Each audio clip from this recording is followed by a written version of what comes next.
La nuit des roses. La nuit à l'unité de soins intensifs de l'hôpital civil de Guadalajara s'étirait comme un fil tendu, lent et électrique à la fois, suspendu dans ce temps étrange que scandent les bips des moniteurs.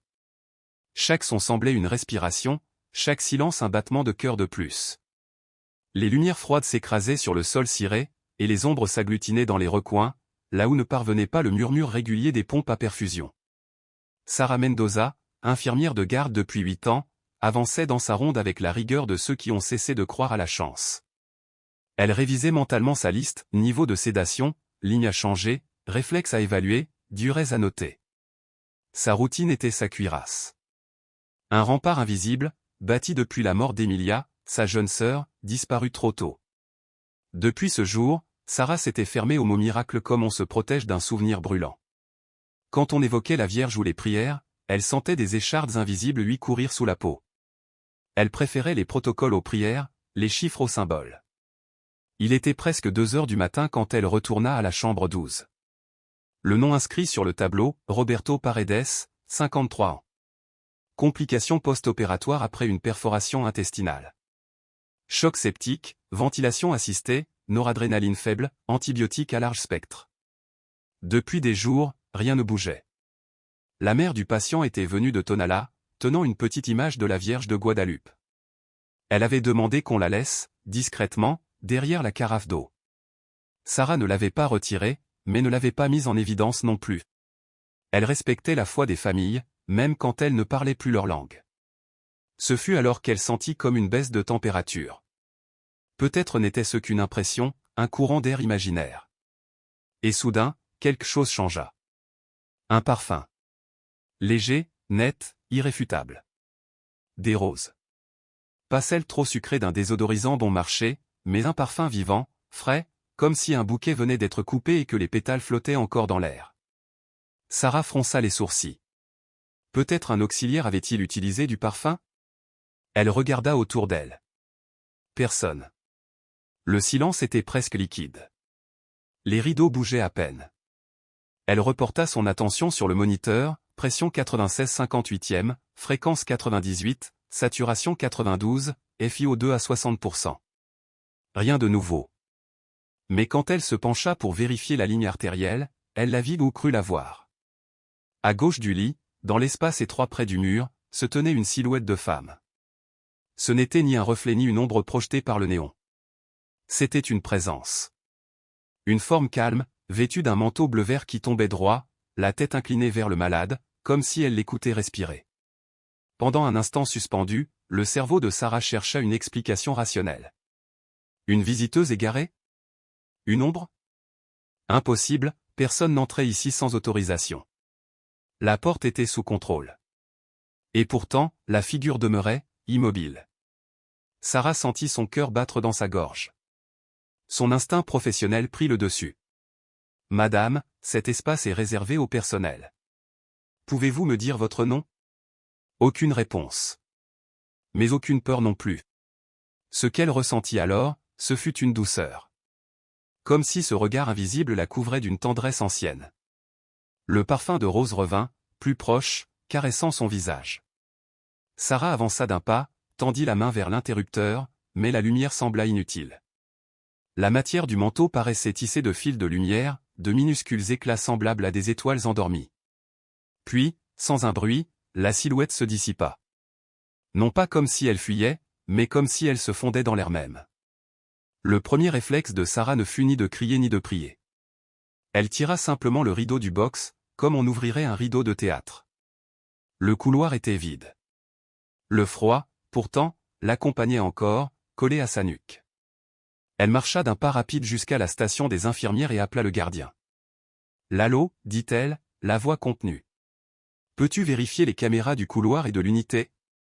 J'ai vu quelqu'un à la chambre 12. » L'allô, un homme calme et loyal, acquiesça sans discuter. Ils descendirent ensemble jusqu'à la salle de surveillance, où une mosaïque d'écran montrait les différents angles, entrée principale, ascenseur, couloir, chambre. Il rembobina les images, 1 minute, 5, 10. Sur l'écran, Sara se vit elle-même ajustant les perfusions, relevant les câbles, puis rien. Derrière la vitre, personne n'était entré. Le chronomètre digital passa de 1h58 à 2h. Nulle trace d'une femme, d'un manteau, d'un mouvement étranger. Tu vois? Murmura Lalo, prudent.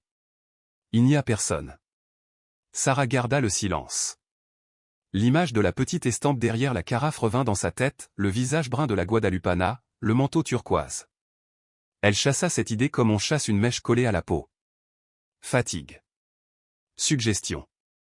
Une ombre. Elle remercia Lalo et retourna à l'unité.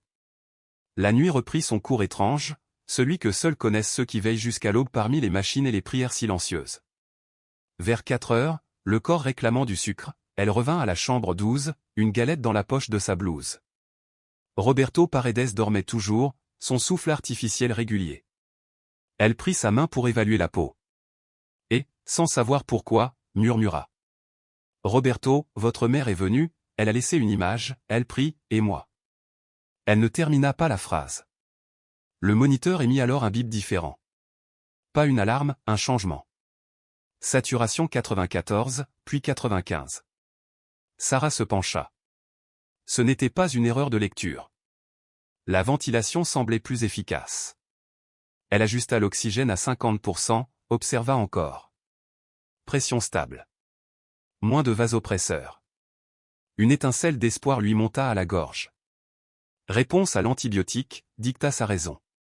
Elle nota, meilleure perfusion périphérique. Mais, avant de fermer le dossier, elle prit l'image de la Vierge derrière la carafe et la posa cette fois au pied du moniteur, bien visible. Elle ne pria pas. Ce fut un simple geste, un petit déplacement de lumière. À la fin de son service, au matin, elle monta dans le bus qui longeait la Calzada Independencia jusqu'à Tlaquepaque. Là, dans une rue tranquille, sa mère, Doña Teresa, l'attendait avec l'odeur du café de Hola et de la cannelle. « Maman, dit Sarah en posant sa fatigue sur la table, il faut que je te raconte quelque chose d'étrange. » Étrange comme une anomalie? Ou étrange comme un mystère, répondit Teresa, son regard pétillant d'une sagesse mêlée d'humour. Sarah hésita. Puis raconta. Tout. Le parfum, la silhouette, le manteau, la caméra vide, l'amélioration du patient. Doña Teresa écouta sans interrompre. Ses mains restaient jointes, son regard posé quelque part au-delà du mur. Quand Sarah eut fini, sa mère soupira doucement. Quand ta grand-mère était jeune, dit-elle, il lui est arrivé une chose semblable, au pied du Tepeyac. Elle avait senti un parfum de rose, sans qu'il y eût de rose. On disait que c'était le signe de la Morenita. Elle fit le signe de croix. La Guadalupana ne vient pas pour montrer sa puissance, mais pour accompagner. Parfois elle console, parfois elle donne du courage. Sarah secoua la tête. Tu sais que je n'ai plus la foi, maman. Pas depuis Emilia. Le nom resta suspendu, lourd. La foi, répondit Teresa avec douceur, ce n'est pas un interrupteur qu'on allume ou qu'on éteint. C'est comme la respiration. Parfois elle se coupe, parfois on la reprend. Parfois, on respire pour quelqu'un d'autre. Peut-être, cette nuit-là, quelqu'un a respiré pour toi. Sarah baissa les yeux vers sa tasse. La vapeur montait lentement, paisible. Elle revit Emilia à 17 ans, le bonnet de laine, les mains froides, les yeux encore pleins de lumière. Elle revit la promesse faite à Dieu, si elle guérit, j'irai en pèlerinage le 12 décembre. Emilia n'avait pas guéri. Et Sarah avait cessé de prier. Mais elle n'avait pas cessé d'aimer à sa manière, en soignant les autres. Peut-être que cette nuit-là, quelque chose avait fissuré le mur. Les jours suivants, de petites améliorations s'accumulèrent, baisse des marqueurs inflammatoires, moins d'oxygène requis, contraction légère du visage. Les médecins demeuraient prudents. Rien d'extraordinaire sur le plan clinique. Mais parfois, entre deux gestes, Sarah sentait encore flotter dans la chambre un écho du parfum impossible. Où elle trouvait le drap du malade soigneusement replié, d'une manière qu'elle n'avait pas faite. Comme si des mains invisibles, plus fines que les siennes, avaient touché le patient. Ce sont des choses qu'on n'inscrit pas dans un dossier. Un vendredi, la mère de Roberto revint, tenant un petit bouquet de roses sans épines. Elle le déposa dans la chapelle de l'hôpital. Sarah, qui n'y entrait presque jamais, s'arrêta sur le seuil. La flamme d'une bougie brûlait sous une image de la Vierge, d'une lumière calme, presque bleue. Elle s'assit au dernier banc, en silence. Elle ne demanda rien. Elle pensa simplement, je ne te demande pas de miracle. Reste juste là. En sortant, elle croisa le docteur Salgado. Mendoza, lança-t-il avec un sourire. Excellente évolution pour Paredes aujourd'hui. Sarah hocha la tête. Elle ne dit rien. Mais, au fond d'elle, quelque chose respirait de nouveau. Une prière sans mots, faite de silence, d'odeur de rose et de gratitude. La veilleuse des roses. La nuit, dans l'unité de soins intensifs de l'hôpital civil de Guadalajara, avançait lentement, suspendue dans une lumière froide. Les machines rythmaient le silence, et chaque bip semblait battre au tempo d'un autre monde. Les néons se reflétaient sur le sol ciré, et les ombres restaient collées au coin de la pièce, là où ne parvenaient ni les voix ni les prières murmurées. Sarah Mendoza, infirmière depuis 8 ans, connaissait par cœur ce langage de la nuit, la respiration mécanique, les alarmes régulières, le souffle suspendu entre la vie et ce qui vient après. Elle jetait parfois un coup d'œil à la petite image de la Vierge de Guadalupe épinglée près du moniteur, un vieux réflexe, plus proche du geste d'une fille que d'une croyante. Vers 2 heures du matin, un son inhabituel fendit le calme, la pompe d'infusion s'arrêta, signalant la fin du volume. Sarah s'approcha, vérifia les paramètres, réajusta le tube endotrachéal. Puis, presque sans y penser, murmura. « Je suis là. » Elle disait cela parfois, sans s'en rendre compte, pour que les patients ou peut-être ce qu'il restait d'eux sachent qu'ils n'étaient pas seuls, qu'ils n'étaient pas des corps oubliés parmi les machines. Mais cette fois, quelque chose bougea. Sous les paupières de Roberto, le jeune homme plongé depuis des jours dans un coma profond, une vibration infime traversa le silence, un frémissement, comme une onde sous la terre. Sarah sentit son cœur se serrer. Elle s'approcha encore, prit sa main entre les siennes et parla d'une voix claire. « Roberto, si vous m'entendez, serrez mes doigts. » Rien. Puis, un souffle. Une ride, presque imperceptible, traversa son front. Elle n'osa pas espérer, mais l'habitude devint instinct. Avec autorisation du médecin de garde, elle réduisit la sédation, vérifia les signes vitaux, ajusta la ventilation. 5 minutes plus tard, sous les regards silencieux de 3 personnes, les yeux de Roberto s'ouvrirent. D'abord perdu, noyé dans le flou des néons. Puis, peu à peu, présent. Vivant. Il ne pouvait parler et le tube l'en empêchait, mais une seule larme roula sur sa joue, lente, obstinée, comme une signature du ciel sur sa peau. Sarah la recueillit avec une compresse. À côté d'eux, l'image de la Vierge semblait la regarder autrement, avec une douceur presque palpable. Dans la salle de vidéosurveillance, Lalo, le technicien, rembobinait les enregistrements. Par curiosité, il vérifia tout, aucune présence étrangère, aucun mouvement suspect. Seulement Sarah, les autres infirmiers, le balancement régulier du respirateur. Rien d'extraordinaire, du moins pour les caméras. Et pourtant, quelque chose avait traversé la pièce, quelque chose que les lentilles ne peuvent pas voir. Le lendemain matin, dans l'ascenseur, Lalo croisa Sarah. Pas de plaisanterie, pas de clin d'œil comme à son habitude. Il dit simplement, d'une voix basse. Parfois, la caméra ne voit pas ce qui compte vraiment. Les jours suivants furent des jours de lumière. Les examens neurologiques étaient encourageants. Roberto reprenait lentement conscience. On retira le respirateur, les sondes. Ses premières paroles furent à peine un murmure, un mot brisé par la faiblesse. Ma. Le médecin appela aussitôt sa mère.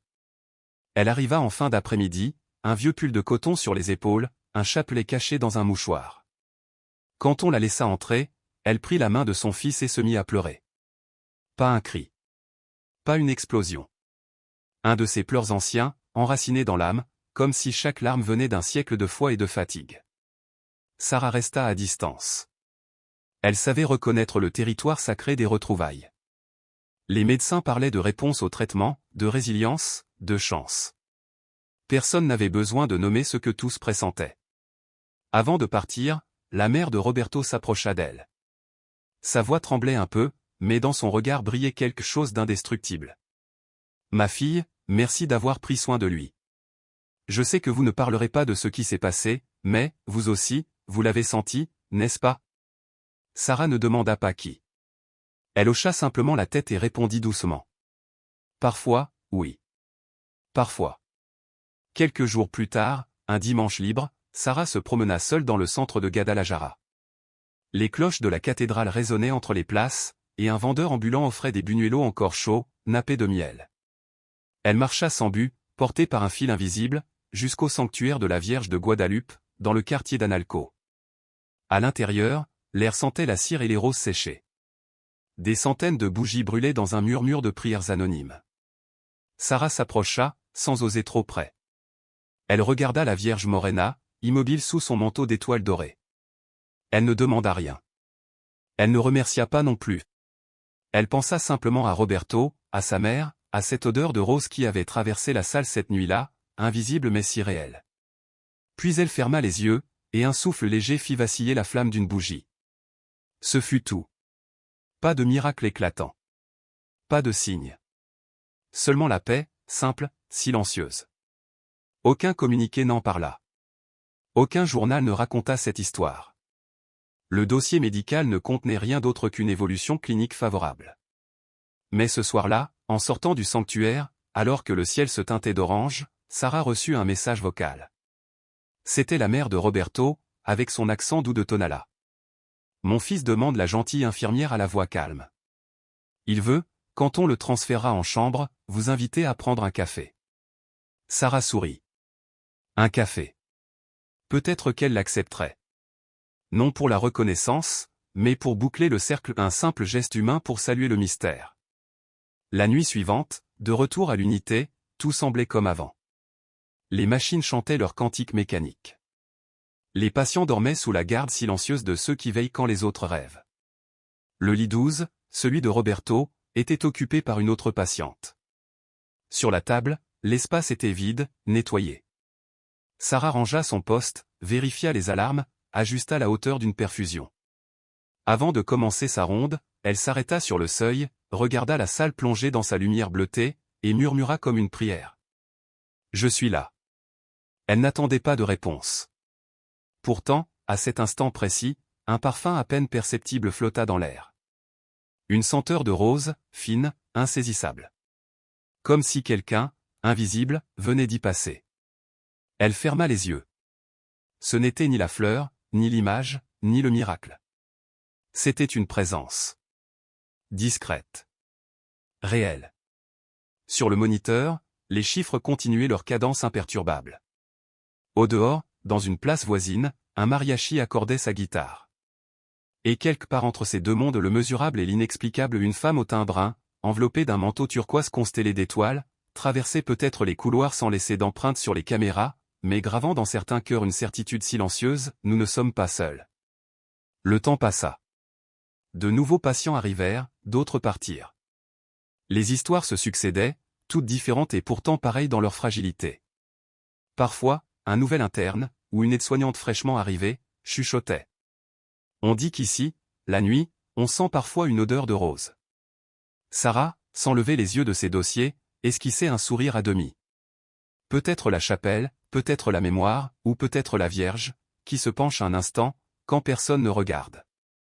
Et elle retournait à son travail, les gestes précis, les pensées tranquilles. Parce que la foi, comme la respiration, se fait parfois pour un autre. Parce que les miracles, s'ils existent, aiment les détails minuscules, les gestes sans témoin. Et parce qu'à Guadalajara, cette ville de promesses et de mains qui soignent, il est des nuits où le ciel descend sur la pointe des pieds dans une salle de soins intensifs, s'assoit au bord d'un lit, et reste là un moment, veillant comme une mère sur ses enfants. Souvent, au petit matin, quand la lumière grise filtrait entre les stores et que les machines baissaient d'un ton, Sarah fermait un instant les yeux.